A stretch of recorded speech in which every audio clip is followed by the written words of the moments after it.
What's up, everybody, and welcome to the channel. Today we're going to take a look at this 2024 Dodge Hornet. This one is the RT Plus Blacktop E all-wheel drive.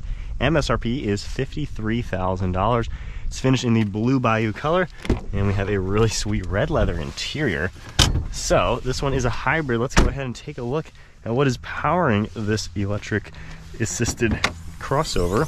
So underneath the hood, this car features the 1.3 liter inline 4-cylinder turbo engine with that hybrid system. Overall has 288 horsepower with 199 pound-feet of torque. 0 to 60 is about 5.5 seconds. You're going to expect maybe around 30 miles per gallon depending on how you're going to drive this 4,100 pound crossover. And max towing is even 2,000 pounds. Taking a look at the styling, it has a pretty cool look to it. You definitely have that Dodge character to it, especially with that new Dodge logo in the center and the nice openings all throughout the front bumper to allow cooling to the radiators. You can see a safety sensor down below with more openings along with parking sensors.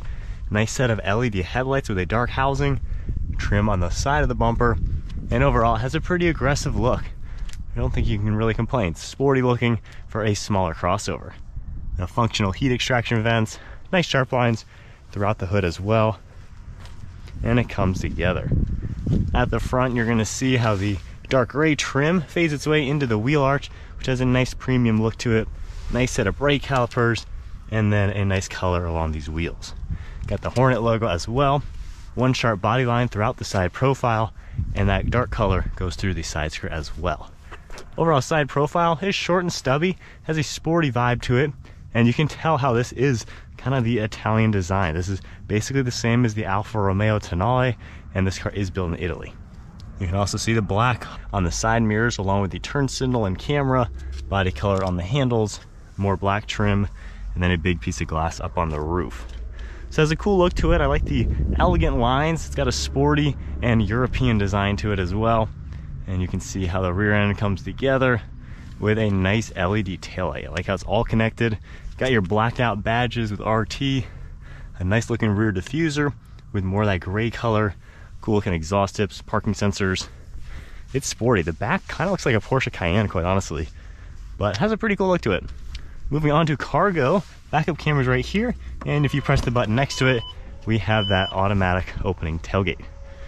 Pretty good amount of cargo space. It is small, however, it's still pretty roomy for being a smaller car. And then you have a little bit of space in here, and I like these little plastic pieces that will help you lock that in place. You can also have access through that centerpiece. We've got some dome lights in here, removable privacy cover, and then we can go ahead and close it. Going into the back now, this one has the red interior with black on the doors and contrast red stitching. You can see the perforations throughout the seats.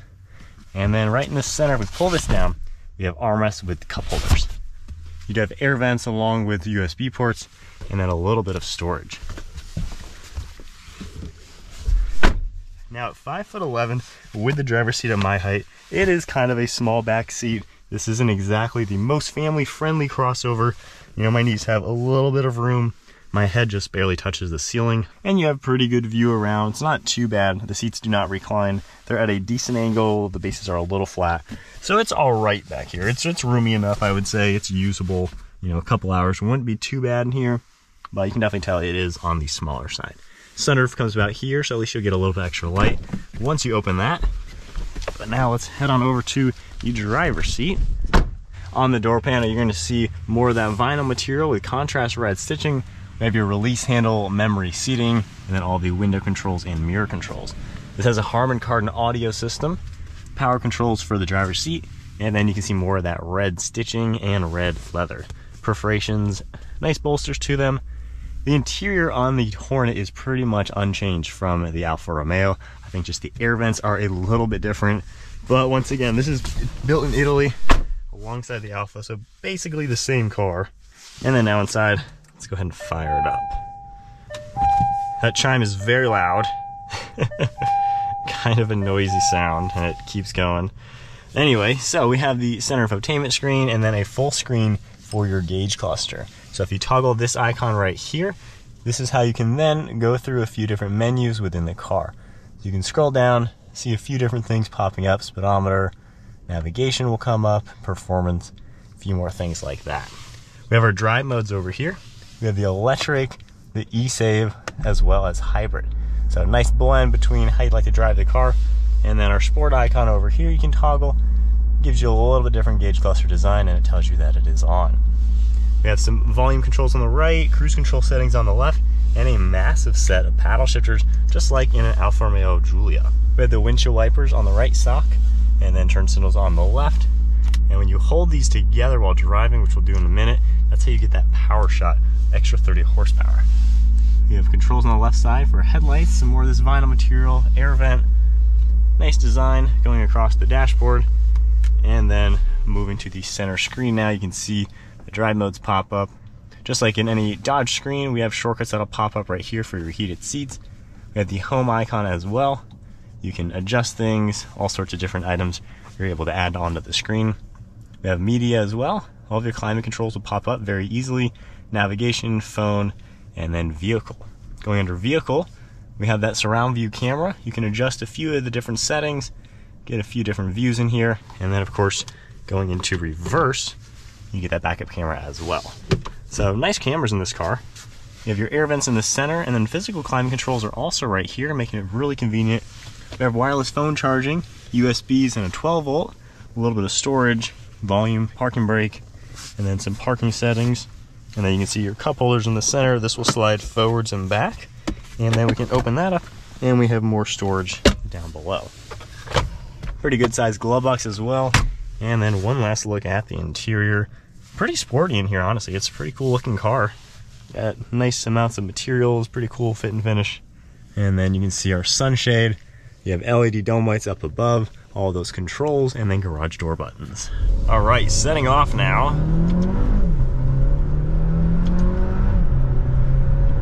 So in sport mode, using the paddles, this is kind of a peppy little car. It's not crazy fast or anything like that. If you want to use the power shot, you hold the paddles, you get a little turbo logo up there, and that gives us an extra 30 horsepower.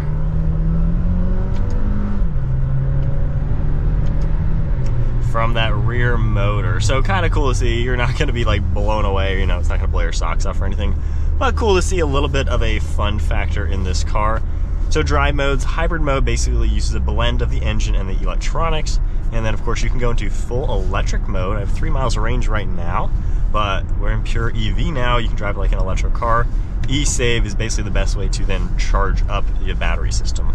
So one thing, this car is 53 grand, so it's not cheap. It does drive very nice. So normal driving right now, it's super smooth. You don't really hear much wind noise or road noise or anything like that. It's a pleasant place to be, great visibility. And honestly, it handles pretty well, taking some sweepers around 50 miles an hour. I mean, it's a confident crossover. It's nothing crazy. The steering's nice and heavy, pretty direct as well. So it seems like a nice place to be. You have a good view out the windshield. Mirrors all do a great job. Visibility overall is pretty good over your left and right shoulder. So really can't complain with anything like that. For seat comfort, these are also really comfortable to be in. I think you can tell this is on the smaller side, like just the maneuvers and everything at 5'11". I feel like I'm almost at the tallest point of being comfortable in here. Like the way the seatbelt is, it only goes so high and it kind of feels like it's on my shoulder instead of closer to my neck. So I feel like if you're really tall, this might not be the right car for you. I feel like I'm just kind of borderline too tall for it. You can get everything into a comfortable position. It's only so big in here. You know, it's not that big of a car. So you might run into cramped situations depending on how tall you are. But overall normal driving, it does feel like a pretty nice place to be. If I go into the hybrid mode, kind of your normal mode, giving it some gas, you know, the transmission's pretty responsive and it's pretty quick overall. Feels like it's pretty good build quality as well. You know, this is an Italian car. This isn't just a Dodge. At the end of the day, is the Alfa Romeo. But getting up, it's got a good amount of pep to its step with that electronic system and the turbo engine. But it feels pretty solid going over those train tracks back there. You know, it feels like a pretty solid car to drive. Nothing really loose. It feels well weighted, and it weighs over 4,000, so you would kind of expect it to feel pretty solid. But overall driving, you know, it's a nice place to be. You have a good amount of tech. It's easy to use while driving. And I think the drive modes do a great job at letting you have a few different versions of the car all in one vehicle. And it's pretty well rounded. Not crazy fast for the price, However, it's a pretty nice car to be in with decent efficiency.